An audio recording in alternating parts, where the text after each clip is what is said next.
Hi,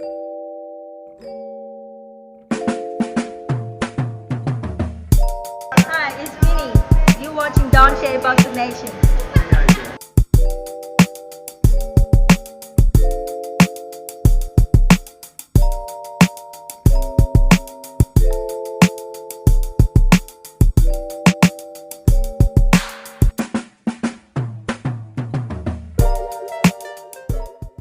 Dante's Boxing Nation, what's going on, guys? So after possibly the biggest upset, well, I won't even say the biggest upset, let's just say one of the biggest game changers of the year.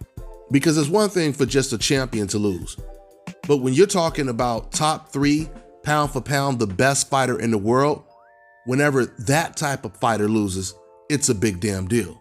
So the question is, where does Lomachenko go from here? Right after the loss, he did an interview with ESPN, and he didn't say a whole lot. He didn't even say he wanted a rematch with Teofimo Lopez. All he said was he knew that he was down. He knew that he had lost the first half of the fight, but he believed he made up for it in the second half. Now, when he was asked if he thought he won the fight, he said, "I'm not going to say that. I need to go back home and watch it. I'm not going to complain about the decision. I need to go back home and watch the fight." Then he was asked, what is he going to do now? And Loma, he just said, "I'm gonna go back home and relax with my family and then talk to my promoters and talk to my team, and we'll decide what we'll do next." Now, and a lot of people would have expected Loma to say, "I want an immediate rematch," but that's not what he said. That doesn't rule out a rematch, but just remember, Lomachenko, he also walked away from a rematch when he lost to Salido as well. So it'll be interesting to see what Loma decides, but I can tell you this, there's gonna be way more pressure for Lomachenko to take this rematch than it was when he lost to Lomachenko, because at that time, you know, Lomachenko, he didn't really have this big name that he has now. And on top of that, right after he lost to Salido, he ended up beating the undefeated Gary Russell Jr. So that helped take a little bit attention off of the Salido loss at the time, at least. But I don't believe that approach will work in this situation, because once again, Lomachenko is now considered pound for pound top 2, the best fighter in the world. At least he was before he lost to Teofimo. So if he's going to continue his career, it's going to really look bad on his part to not pursue a rematch with Lopez. But at the same time, Lomachenko, he may be looking at the situation like, man, but if I go in there and lose a second time to Lopez, then my career is damn near over with. So Loma has a very tough decision to make. Ever since he came up to 135, like I just said in my last video, he's been looking mortal. So I truly believe no matter who Loma fights at this point at 135, I'm talking about when it comes to the top lightweights, he's going to have a hard time with him. Remember, this is a guy who admitted that the Luke Campbell fight was his most difficult fight of his career before he just lost to Teo. Imagine if he gets in the ring with Devin Haney, Ryan Garcia, or even Tank Davis. I think if Loma was going to avoid the rematch with Lopez and he was going to go after any of the top lightweights, he probably would pick Gervonta, because Gervonta is the shortest out of all of the other guys.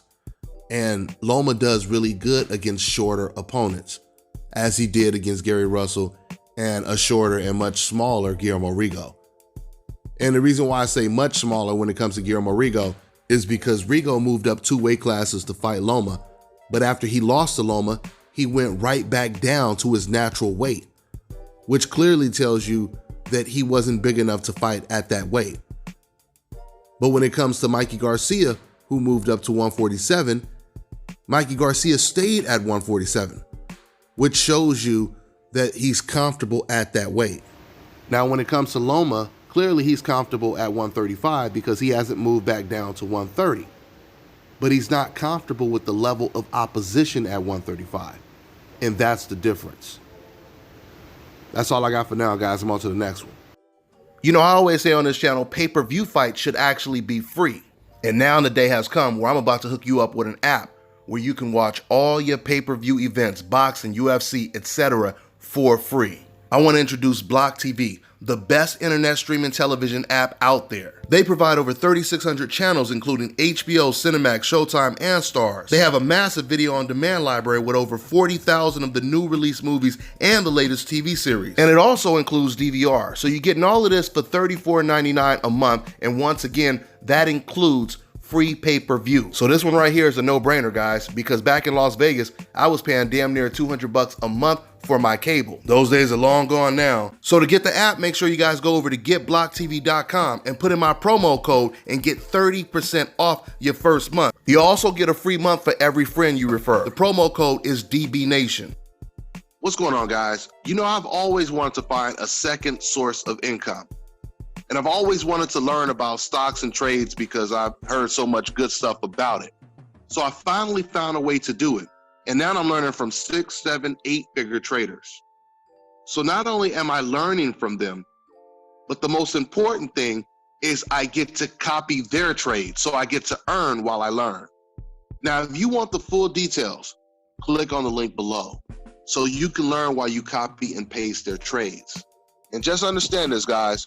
Just by watching the video, you're doing a great job of supporting my channel, and I appreciate it. And the craziest thing about doing this trading is you can do it anywhere. All you need is an internet connection, and you can do it just with your phone.